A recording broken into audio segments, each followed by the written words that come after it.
It's about the lows, you stay even keel, stay in the moment. What's left right now? Nothing. It's win to win for us. It's got to be better in Game 6 and close the series. James goes to the rim once again, lays it up and in. Trying to win himself another ring. Oh, Rajon Rondo putting on a show. This game has completely gotten away from Miami. This historic 2020 NBA championship belongs to the Los Angeles Lakers. Organization want their respect, Laker Nation want their respect. I want my damn respect too.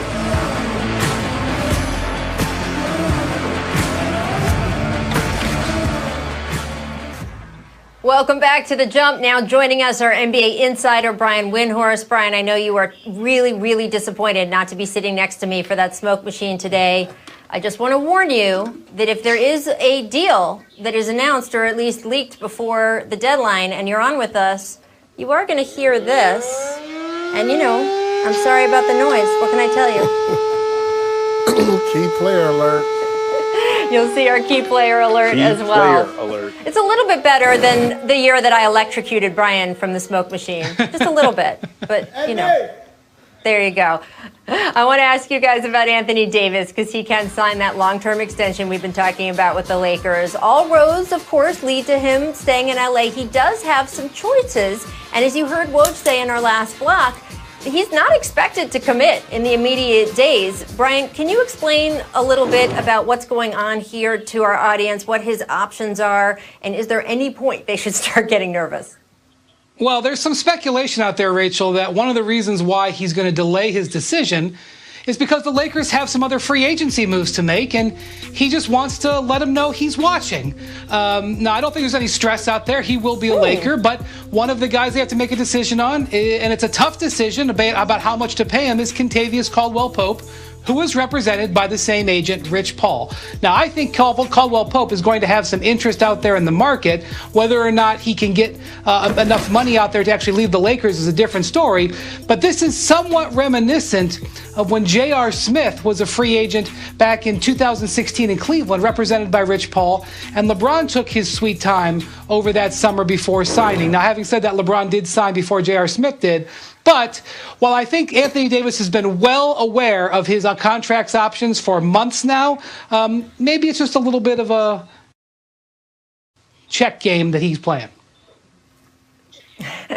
Paul, if you were Anthony Davis, would you commit 2 years plus a player option, do the 1-and-1, where you're only committing for another year? We've seen that be a strain on teams, like when Kevin Durant kept doing the 1-and-1s and the 1-and-1s that just brought all these questions about whether he was really going to stay. Or do you want to keep your flexibility if you're Anthony Davis? I think it's important for the players these days to keep their flexibility. I would line my contract up directly with LeBron's because, as you can see, he can sign for 35% of the cap after that 10 years.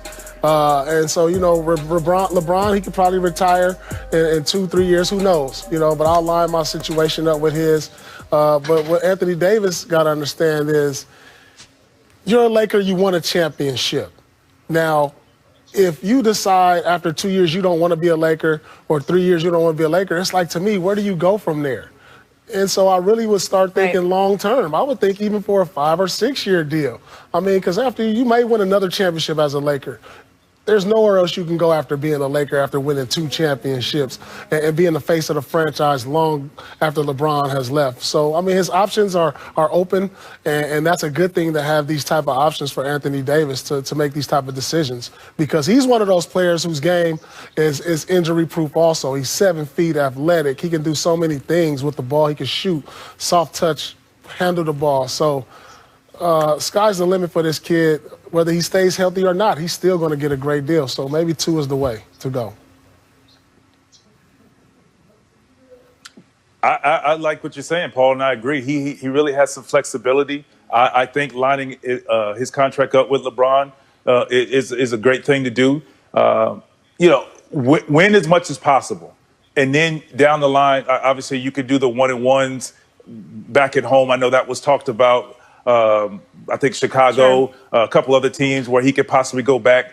He could do his 1-and-1s then. But right now, you want to win as much as possible. And he can make a lot of money on a very good team with the chance to win another championship back-to-back possibly. So I think right now I don't walk away from that opportunity. I mean, I think, at the end of the day, he's going to be a Laker, and they're just giving all these, just doing, like you said, playing the game a little bit. Yeah, I know I'm signing there. I'll sign later, just for the drama,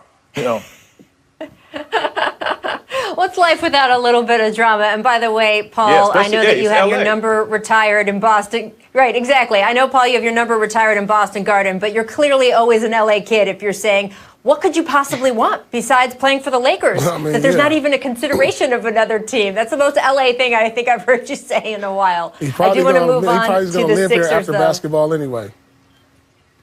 Yes, for sure. And he had a house here before he even came to play for the Lakers. I want to move on to the Sixers, guys, because they made trades to acquire Danny Green, Seth Curry on draft night. So, Brian, what is Philly's next move after what they have done to address their shooting concerns? Because they at least opened up some space on the floor here.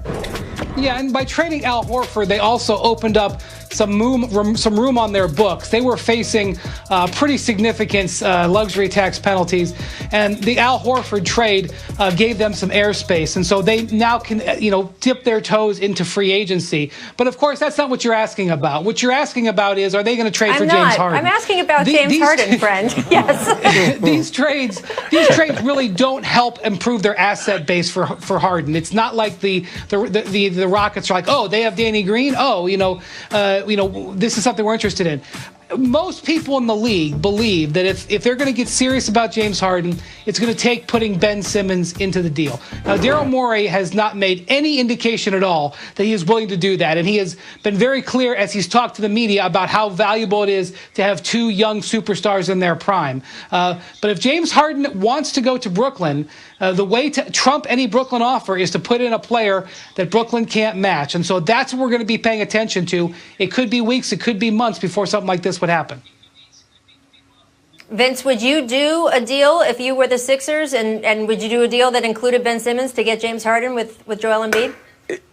It's just a tough question. It's what are you looking for? What do you want out of your team? And I think for Houston, first of all, let me say they're doing it right. If you're going to let somebody like this go, who's a stars of stars, you better make sure you're going to get something close. Now, if I'm the Sixers, if you could get James Harden, for sure, you're going to do it. And it's just who. I think James Harden and an Embiid would be something special. And then you just put shooters around them and just let these guys do what they do. Yeah, I'm going to agree. All right, guys. I'm telling you, I would love to see James Harden on Philadelphia. Well, we will leave that question just for a minute because it isn't deemed time for a key player alert. I'm so glad when we get to hear the siren. Check this out from Serge Ibaka on Twitter. Posted a photo with the caption, "On my way to ... That might be on his way back to a breakdown. Just Boston. He could be. Let's go to Amin Al-Hassan real quick to break down why Serge Ibaka is so valuable. All right, guys. Once a VC, always a VC is back. The video coordinator and me couldn't stay away. Here's Serge Ibaka. He's going to be another big free agent on the market, especially for contending teams. Right here, you see his ability to set that down screen for Powell and then roll to the basket and finish strong. A lot of this is predicated because the defense has to respect Ibaka's ability to shoot from the outside, so it opens up a lot of things for him. Here we see Darius Bazley. He closes out a little too late, a little overcommit. Ibaka, one dribble, front of the rim, finishes. Again, this is because they're afraid of his jump shooting from the perimeter. And, over time in Toronto, he's been an effective post scorer, obviously off of pick and rolls, finishes. But here's the big thing you get, the defense, right there. His ability to rim protect, his ability to switch and guard other perimeter players. Serge Ibaka is going to be a big get for someone on the free agent market who's trying to make a move for a championship. So that's an idea of exactly what is on that airplane right now. Brian, can you give us any insight into what Ibaka's options are? Because Woj reported just in the last hour that the Celtics were clearing up some room and making some trades. Enes Kanter on his way to Portland. Yeah, so you got to keep an eye on the Celtics with Gordon Hayward, whether or not they would participate in a sign and trade, likely with Indiana, or if they would just re-sign Gordon Hayward. The thing with Serge Ibaka is he will get the most money likely if he stays put in Toronto. But if he wants to move around, if he wants another place maybe to play sort of the back end of his career, and he's willing to take less money, all of a sudden a whole bunch of other teams come into play. Specifically, the Brooklyn Nets, who Kevin Durant was a teammate of his with the Oklahoma City Thunder, of course, and he's been doing some recruiting there. And then the Los Angeles Lakers, he would be a terrific fit. In both of those cases, he'd be playing for a lot less money, but you could see why he'd be interested in listening to those offers. All right, so Paul, if it was you, where would you land the plane? Would you land the plane in Toronto, where you could get more money? Would you land the plane in a place like Boston or LA? What do you think? Or the Nets with Kevin Durant? What do you think? Say Boston. No, listen. Like me, if I'm him, I wouldn't say Boston. But me, I'm biased to the Boston roots. Of course, you know that. But, you know, Serge is at the back end of his career where he needs to maximize his potential to get the most money, where he has the opportunity to possibly get that and win. And so the only way he gets that is in Toronto. Now, if he's satisfied with what he's made throughout his career, then I'll search for greener pastures in Boston. Doesn't that make sense, guys? Greener pastures, Boston. I mean, come on. Got it. I think, you know, like I said, signing back with Toronto, I think it all depends on what Fred VanVleet is going to do. We know Gasol has moved on. I think that will be the issue there. I like him in Brooklyn as a defender, shot blocker, stretch the floor for shooting. That opens up. Now, what do you do when you who do you double off of if he goes to Brooklyn? And defensively, you know, he starts breaks with his shot blocking, and it's already, if the Brooklyn Nets are in half court, you know, one-on-one they're going to score. You get them out in transition, they're tough to guard, and he runs the floor. So a great look in Brooklyn. Oh yeah, and as well as in Boston. Well, we will keep you guys posted on where that plane lands. Before I let you go, Brian, I do want to ask you real quick, because we were in the middle of a Sixers conversation when we had our key player alert. The only other question I wanted to ask you was about Daryl Morey. We know that there was so much attention on him in China, and the Houston Rockets games were not shown in China this past season. I know in talking to you off air that the Chinese television actually released a statement after Daryl and the Rockets parted ways. But the Sixers have a lot of business in China, too. What has been the reaction to them? And what did they exactly say after Daryl left Houston? Yeah, so as you know, China and the NBA were in a deep freeze for about a year. And when Daryl left his job as the Rockets, the CCTV put out a statement which translated to "have a good walk," which kind of sounds nice, but is something that is a phrase the Chinese say about people who have passed away. So I think there was probably a big surprise in China, especially since after the Rockets, the Sixers are one of the most high-profile teams in China. They actively tried to court that market. And certainly it had to be a consideration when the Sixers made this decision. But the damage in China is done. The Sixers have to move forward with what's important here on the home front. And they felt Daryl Morey was the best man to do that, even if it hurt their connections in China. And you could already see the impact he's having on this roster, and there will be a lot more. Yeah, absolutely. All right, Brian, thanks so much. We'll see you later in the show. Coming up, we're going to talk about what's next for Gordon Hayward after he did, in fact, opt out of that $34 million that Brian mentioned. Zach Lowe is going to join us to discuss. We'll have a lot more coming your way on the Jumps Free Agency.